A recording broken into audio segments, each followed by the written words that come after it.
Hello, hello everyone. Today we will discuss about the micturition and composition of urine, which is from Unit 4th excretion, and it is also an SSC and 10th class. From 10th class, it is SSC topic. So let us now discuss first about the micturition process. When bladder is filled with urine, when urinary bladder is filled with urine, what happens is sphincter muscles contract. Sphincter muscles contract. So this is, if this is a urinary bladder, so this is urethra. This is urinary bladder. So where the sphincter muscles are there, here they are present.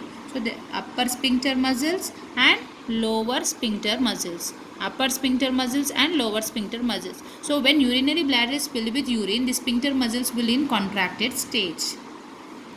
When pressure increases, when urine pressure increases, when urine pressure increases in the urinary bladder, then upper sphincter muscles contract.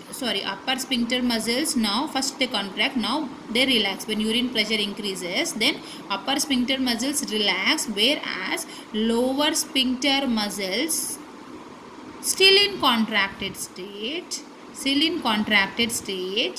and they are under the control of brain,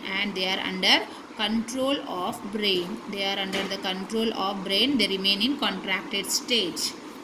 Now if bladder is filled with 300 to 400 ml of urine, then urge for urination will be there. Urge for urination will be there when bladder is filled with 300 to 400 ml of urine. If bladder is filled with 700 to 800 ml of urine, if urinary bladder is filled with 700 ml of 7 to 800 ml of urine, this urge become painful. Urge for urination becomes painful. Urge for urination become painful, and it lead to voluntary micturition. So a normal person will excrete 1.6 to 1.8 liters of urine per day. 1.6 to 1.8 liters of urine per day a normal person excrete. So we'll see once again the process of micturition. When urinary bladder is filled with urine, then sphincter muscles remain in contracted stage. When the pressure inside the urinary bladder increases, then upper sphincter muscles relax, whereas lower sphincter muscles still in contracted stage, and they are under the control of brain. If urinary bladder is filled with 300 to 400 ml of urine, it leads to urge for urination. If it is filled with 700 to 800 ml of urine, this urge becomes painful and leads to voluntary micturition. And 1.6 to 1.8 liter of urine will be excreted by normal person per day. So let us study now about the composition of urine, which is very important for 1 mark or 2 marks it will be asked for. So if we see the composition of urine, it will be it contains 2.5% of organic substances, 1.5% of inorganic substances, 1.5% of inorganic substances, and 96% of water. It contains 96% of water.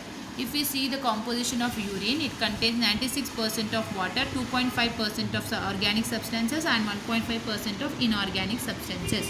So this composition of urine depends on, or we can say that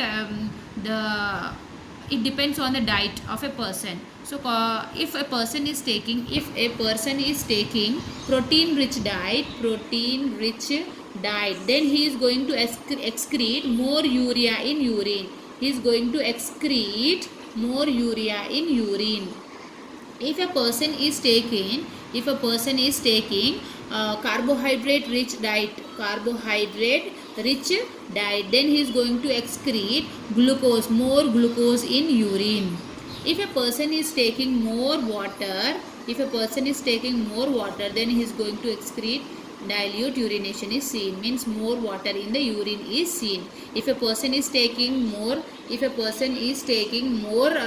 protein rich diet, he is going to excrete more urea in urine. If a person is taking carbohydrate rich diet or glucose rich diet, he is going to excrete glucose in urine. If a person is taking more water, dilute urination is seen is nothing but it contains more water and less salt. The urine contain more water and less salt. So this is about the composition of urine, which contain 96% of water, 2.5 organic substances, 2.5 organic substances and 1.5 inorganic substances. This composition of urine will depend on the diet a person is taking. If a person is taking protein rich diet, if he is taking carbohydrate rich diet, if a person is taking more water, what happens we have discussed.